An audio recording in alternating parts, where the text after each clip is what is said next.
आज से 6.5 करोड़ साल पहले एक बड़ा एस्ट्रॉइड पृथ्वी से टकराया।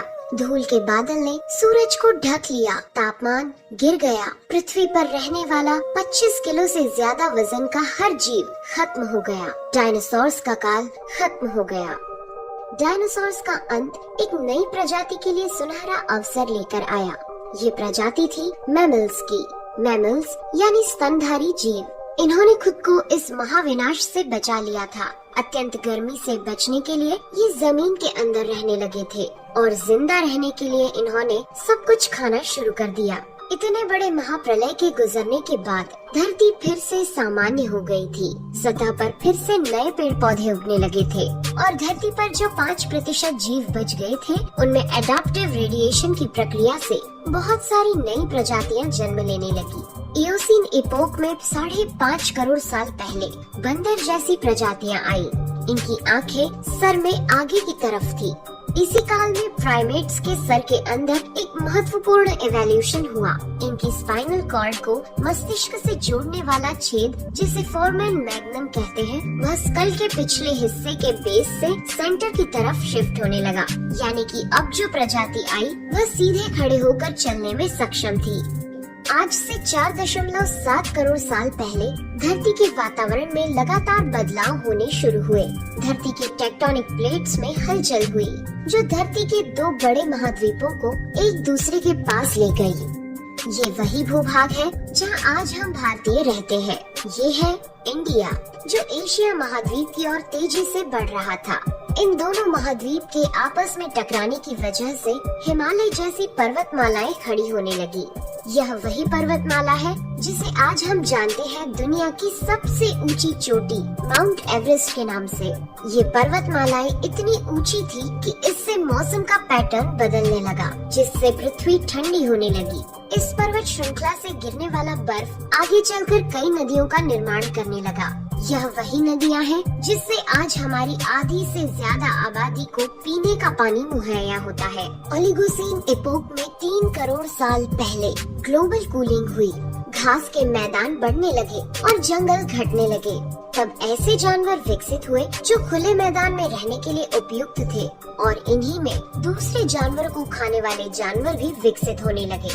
1 करोड़ साल पहले पृथ्वी वह रूप लेने लगी थी जिसे आज हम देख रहे हैं। धरती का वातावरण लगभग पूरी तरह से आज के समान बन चुका था और धरती के सारे महाद्वीप लगभग पूरी तरह से जाने पहचाने थे। लेकिन परिस्थितियाँ फिर बदलने लगी। 40 लाख साल पहले धरती की टेक्टोनिक प्लेट में एक बार फिर से हलचल हुई और अफ्रीका के पूर्वी इलाकों में एक नई पर्वत श्रृंखला का निर्माण हुआ। ये पर्वत श्रृंखला थी ईस्ट अफ्रीकन रिफ्ट वैली। इस पर्वत श्रृंखला के उभर जाने से यहाँ के हरे भरे जंगलों में आने वाली मौसमी हवा का मानसून पूरी तरह रुक गया और इस वजह से यहाँ के जंगलों में बारिश आनी बंद हो गई। यहीं इसी जंगल में रहते थे द ग्रेट एप्स। ये है हमारी काफी दूर के रिश्तेदार। हमारे ये पूर्वज कहलाते हैं पेरोलापिथिकस या पेरोला। हमारे परिवार की शुरुआत इसी ग्रेट एप्स से हुई। पेरोला पेड़ों पर रहते थे और फल खाते थे। वजनी होने के कारण ये एक डाल से दूसरी पर नहीं जा सकते थे, इसलिए ये हमेशा झूलते रहते थे। कभी कभी ये अपने 2 पैरों पर भी खड़े हो जाते थे। ये चल सकते थे। आम धारणा के उलट सीधे चलने की क्षमता जमीन पर नहीं बल्कि टहनियों पर विकसित हुई। बाइपेडलिज्म यानी 2 पैरों पर चलना इंसानों की नहीं बल्कि एप्स की खोज थी। आगे चलकर ये ग्रेट एप्स जलवायु और जगह के अनुसार बदल गए। कुछ चिंपैंजी और गोरिल्ला में विकसित हुए, कुछ इंसानों में विकसित होने शुरू हुए। वो पूरे अफ्रीका में फैले हुए थे। बारिश के बंद हो जाने से यहाँ के जंगल सूख गए, जिसका सबसे ज्यादा असर इन एप्स पर पड़ा। जंगल सूख जाने से इन एप्स के लिए खाने की समस्या उत्पन्न हो गई और इसीलिए अब ये पेड़ों से उतरकर खाने की तलाश में जमीन पर अपने कदम रखने लगे। ये है एडिपिथिकस रेमिडस। ये है हमारे पूर्वज जिन्होंने जमीन पर मानव इतिहास का पहला कदम रखा और आज इन्हीं के कारण हमने चांद पर अपना पहला कदम रखा। इनका दिमाग एक संतरे जितना बड़ा था और इनकी लंबाई 4 फीट तक थी। ये हमारे वंश के सबसे पहले सीधे चलने वाले जीव थे। कई हजार सालों के विकास क्रम के बाद ये 2 पैरों पर चलने लगे। इससे ऊर्जा कम खर्च होती थी और ये चलते चलते भी खा सकते थे। 2 पैरों पर चलने से अब ये सीधे खड़े होकर दूर दूर तक नजर रख सकते थे। समय के साथ साथ विकास की प्रक्रिया चलती रही और हमारे पूर्वज धीरे धीरे विकसित होने लगे। 23 लाख साल पहले हमारे पूर्वजों का दिमाग काफी बड़ा हो गया था। ये थे होमो हेबिलियस। इन्होंने पहली बार पत्थर को हथियार की तरह इस्तेमाल करना शुरू किया। जैसे ही इस मामूली से पत्थर पर धारदार किनारा बना, हमारे पूर्वजों के पास एक हथौड़ा आ गया। हमें काटने का हथियार मिल गया, जिससे वह हजारों ऐसे काम कर सकता था जो वह पहले नहीं कर पाता था। पत्थर के इस्तेमाल ने अंगूठे और उंगलियों को मजबूती दी, जिससे हम और अधिक कुशल तरीके से इनका इस्तेमाल करने में सक्षम हो गए। समय बीतने के साथ ही हमारे पूर्वज अब समूह में अन्य जानवरों का शिकार करने लगे थे। ये थे होमो इरेक्टस, जो अन्य जानवरों से ज्यादा होशियार थे। इन्होंने ही सबसे पहले आग का इस्तेमाल करना सीखा। आग की खोज हमारे पूर्वजों के लिए सबसे बड़ी खोज थी। ये उन्हें गर्मी, रोशनी, अंधेरों और जंगली जानवरों से सुरक्षा देती थी और इसी वजह से अब परिवार भी बनने लगे। इन्होंने आग पर मांस को पकाना सीख लिया था। आग पर खाना पकाने का मतलब था कि मांस को चबाने और पचाने में ऊर्जा का कम खर्च होना और इसी वजह से ये ऊर्जा अब इनके दिमाग में खर्च होने लगी और इन्हें कैलोरी और ज्यादा ताकत मिलने लगी, जिससे हमारे पूर्वजों का दिमाग काफी बड़ा हो गया। 2 लाख साल पहले आज के इंसान ने अपना रूप ले लिया था। लैरिंक्स यानी आवाज की जो नली हमारे पूर्वजों में गले के ऊपर थी, वो नीचे आ गई थी। अब हम ज्यादा जटिल आवाजें निकाल सकते थे। हमने बोलना शुरू कर दिया था। पहली बार कोई जानकारी एक से दूसरे इंसान तक या एक से दूसरी पीढ़ी तक पहुंचने लगी थी।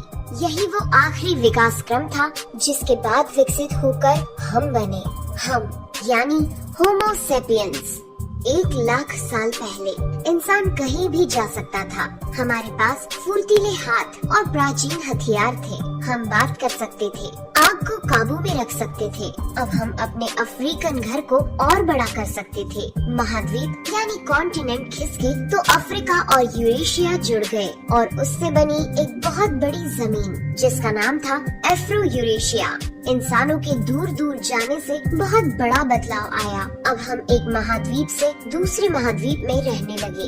इसकी वजह से हम उन चीजों से बचे हुए थे जिसकी वजह से वानरों के मुकाबले दूसरे बड़े स्तनधारी हमेशा के लिए खत्म हो गए। करीब 50,000 साल पहले आइस एज शुरू हो गया और नॉर्थ पोल से आगे बढ़ने लगा। उसी वक्त इंसान चाइना और ऑस्ट्रेलिया तक पहुंच गया था। 30,000 साल पहले इंसान पहली बार यूरोप पहुंच गए।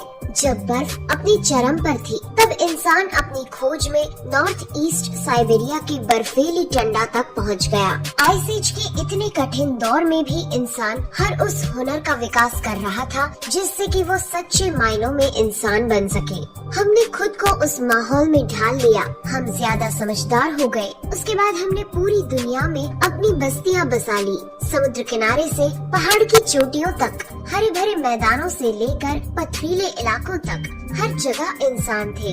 हमारा हुलिया, त्वचा, बाल और आँखों का आकार जलवायु और जगह के अनुसार बदल गया। हमने अपनी आवश्यकता के हिसाब से खेती शुरू की और जानवरों को पालना शुरू कर दिया। हमने कस्बों और शहरों का निर्माण शुरू किया। उसके बाद हमारी सभ्यता और संस्कृति का जन्म हुआ।